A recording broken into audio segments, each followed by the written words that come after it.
She told me, if I want to go clubbing with my ex, I will. You don't get a say. That's what freedom is. I said, you're absolutely right. That night, I packed my things, left my key, and vanished. When she came home at 4 a.m. expecting a fight, the only thing waiting for her on the counter was a note that said, enjoy your freedom. Hey viewers, before we move on to the video, please make sure to subscribe to the channel and hit the like button if you want to see more stories like this. Thanks.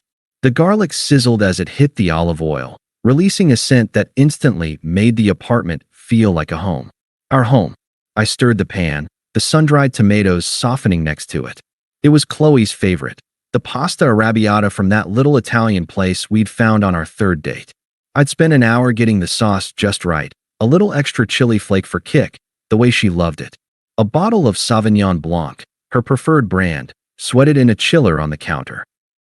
It was a Tuesday, but she'd had a rough day at work, and I wanted to surprise her. I checked my phone.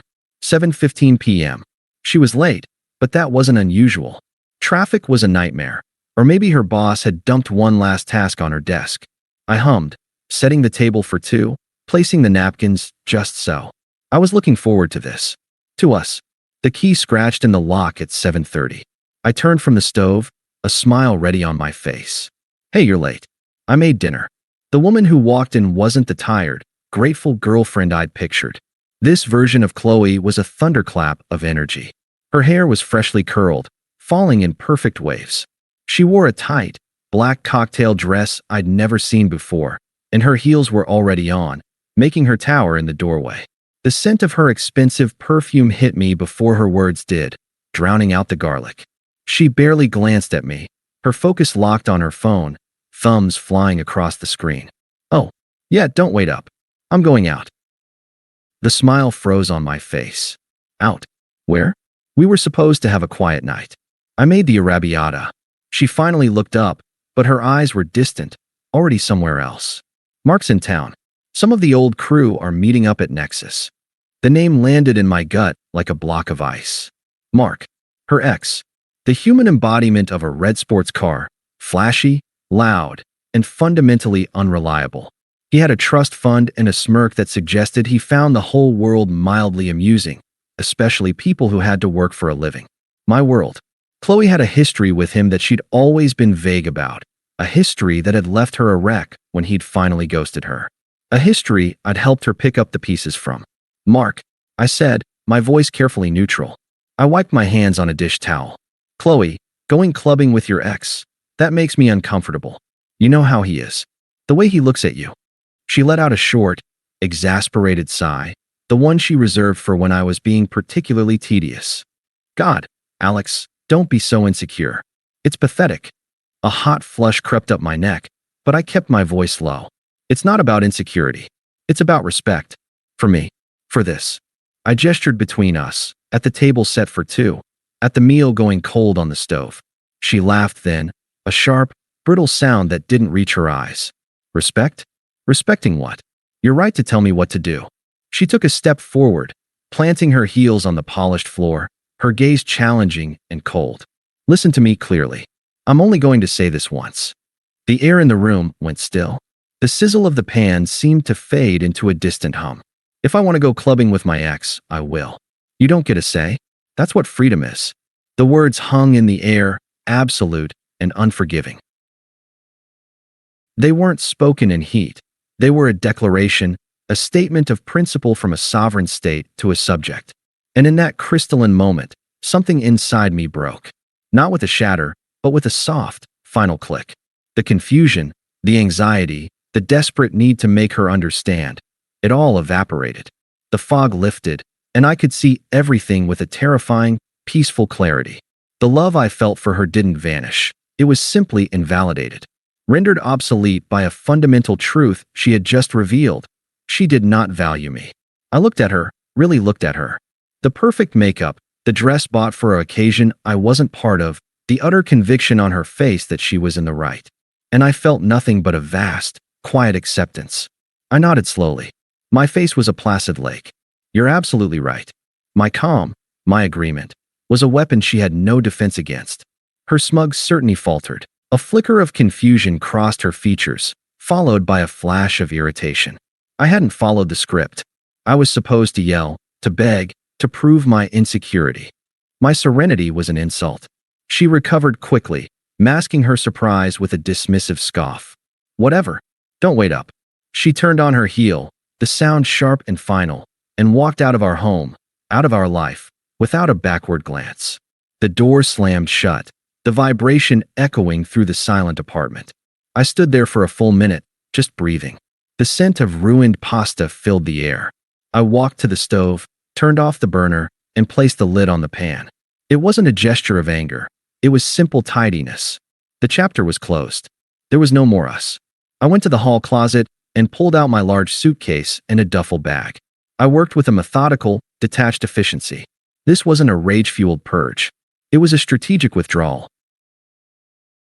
I opened drawers, folding my clothes with care, selecting only what was mine, what I needed. I left the sweater she'd bought me for my birthday. I left the silly matching pajamas we'd worn last Christmas. Those belonged to the ghost of the man I was 5 minutes ago.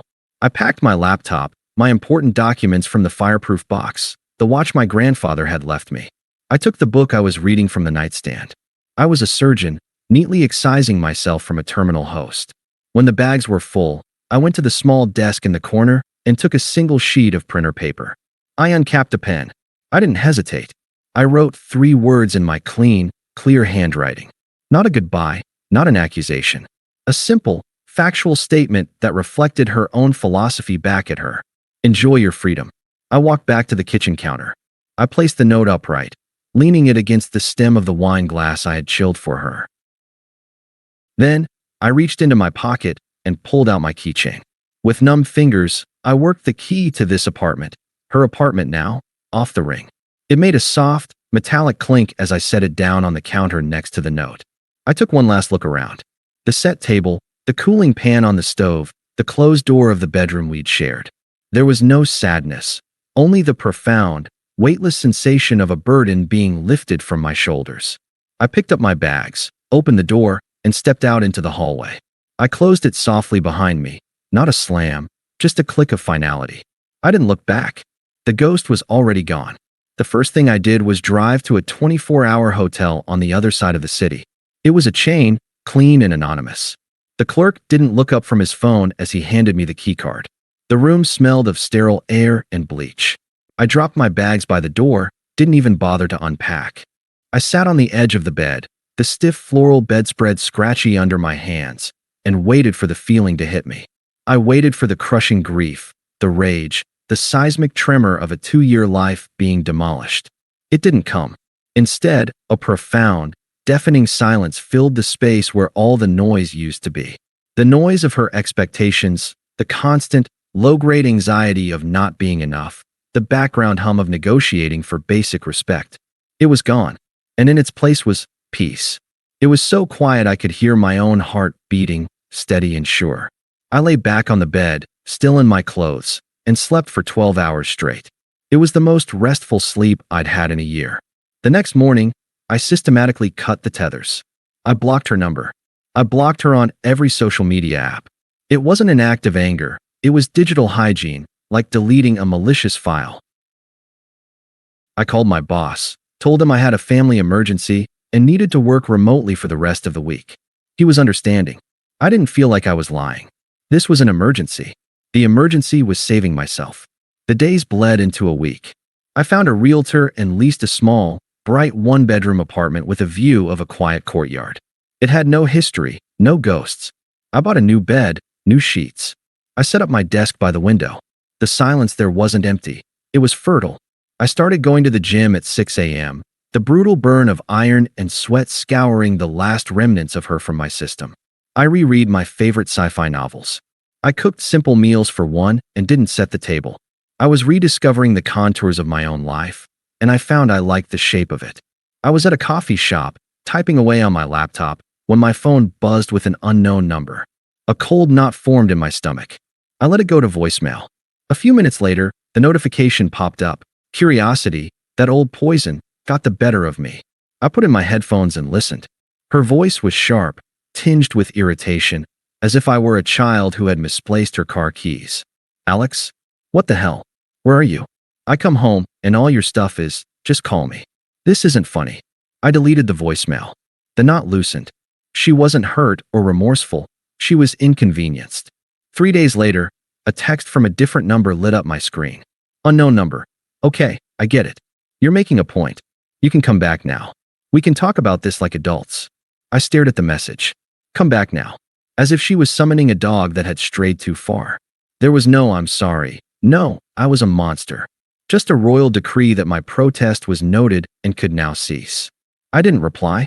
The act of not replying felt more powerful than any argument I could have ever won. The following week, my phone rang. It was Jess, a friend we shared, though she was always more Qley's than mine. I considered letting it go, but I felt a need to draw a line in the sand for anyone who might try to cross it. I answered, Jess. Alex, hey. Her voice was strained, faux concern layered over clear annoyance. Look, I just got off the phone with Qley. She's a mess. She says you just left. No warning, nothing. What's going on? I said nothing, letting the silence press against her. She filled it, her tone turning accusatory. What you did was really cruel, you know. You can't just ghost someone like that after 2 years. It's emotionally abusive. Cruel. The word echoed in my mind. I had given Qley exactly what she asked for. I had granted her the ultimate freedom, and in doing so, I had claimed my own. And I was the cruel one. Jess, I said, my voice flat and calm. There's nothing to discuss. But I ended the call. I didn't need to justify my freedom to one of her subjects. I blocked her number 2. The karma arrived not with a bang, but through a whisper. A guy I knew from the gym, Mike, who was tangentially connected to Mark's circle, sidled up to me while I was re-racking weights. Hey man, he said, wiping his brow. Heard you, and Qley called it quits. I simply nodded, adding another plate to the leg press. Rough deal, he continued, a little awkwardly. Especially with how it went down with that tool Mark. I kept my expression neutral, but I listened. Yeah, apparently he was just in town for a weekend, wanted an easy hookup. Told his boys Qley was convenient and nostalgic. Soon as he got what he wanted Sunday morning, he bounced. Ghosted her harder than you did, from what I hear. Mike let out a low whistle. She's been posting some seriously sad stuff online. Guess her freedom came with a hefty price tag. I finished my set, the muscles in my legs burning with a clean, honest pain. I felt nothing for her. No schadenfreude, no pity. It was just data. A predictable outcome for a poor investment. Her grand act of defiance, her claim to autonomy, had boiled down to being a convenient booty call for a man who saw her as a living monument to his own ego. She had traded a man who would have walked through fire for her for a man who wouldn't even return her text. I thanked Mike for the spot, and as I walked out of the gym into the crisp evening air, I felt lighter than I had in years. The last thread, the one of wondering what if, had been severed. She had unraveled completely, and I was finally, truly, free. The middle was over. The rise had begun. 6 months to the day after I vanished, I was sitting in a sun-drenched cafe, sketching designs for a new client on my tablet. The coffee was rich, the music was good, and the weight I had been carrying for years was a distant memory. I was, for the first time in a long time, genuinely happy. Not the performative happiness of a staged photo, but the quiet, steady kind that comes from within. My phone, face up on the table, lit up with a number I didn't recognize. The area code was the same. A part of me, the part that had been conditioned by 2 years of chaos, tensed. But the new me, the one who had built a life on a foundation of peace, felt only a detached curiosity. I swiped to answer, my voice calm and neutral. Hello. There was a sharp intake of breath on the other end. Then, a trembling, fragile voice I hadn't heard since that night. Alex, oh my God, you answered. It was Qley. Her voice was a wreck, stripped of all its former arrogance. It was raw and small. Please, I need to see you. I was so stupid. Mark, he was nothing. You were everything. What I said, I didn't mean it. I took a slow sip of my coffee. The liquid was perfectly bitter, perfectly warm. I think you did, I said, my tone even, as if stating a simple fact of physics. No, the word was a desperate plea. I was testing you. Or I was scared. I don't know. Please, can we just meet? I'm at my apartment. It's so empty without you. Testing you. The words were like a key clicking in a lock, revealing the entire, manipulative mechanism. She had seen our relationship as a series of tests, and I had just failed the final one by refusing to play the game. "I'm busy, Qley," I said, my gaze drifting to the sketch on my tablet. A clean, elegant design for a future I was building for myself. "Busy? With what?" The fragility in her voice began to crack, revealing the steel of entitlement beneath. "This is more important than us. After everything, there is no us," I stated, the finality in my voice absolute. "There hasn't been for 6 months. The dam broke." The pleading vanished, replaced by the sputtering rage of someone who was being denied a script they believed was theirs by divine right. "So what, that's it? After 2 years, you just run away? You're a coward, Alex. You didn't even have the balls to fight for me. You just packed your little bags and snuck out in the night like a thief." I let her words hang in the air, giving them the silence they deserved. They were meant to wound, but they bounced off the armor of my indifference. She was screaming into a void. When I spoke again, my voice was lower, flatter than before. It wasn't angry. It was final. It was the sound of a judge reading a verdict that had been decided long ago. "You told me you wanted freedom from my opinion." I began, each word measured and clear. "I granted it. You told me I didn't get a say, so I stopped having one. About you, about US, about any of it. The moment you walked out that door, you became a stranger to me. And I don't waste energy on strangers." I could hear her ragged breathing on the other end, a storm of impotent fury and shattered pride. "Don't contact me again." I ended the call. I didn't slam the phone down. I simply set it back on the table, the screen going dark. I took another sip of coffee. It was still perfectly warm. I turned back to my sketch.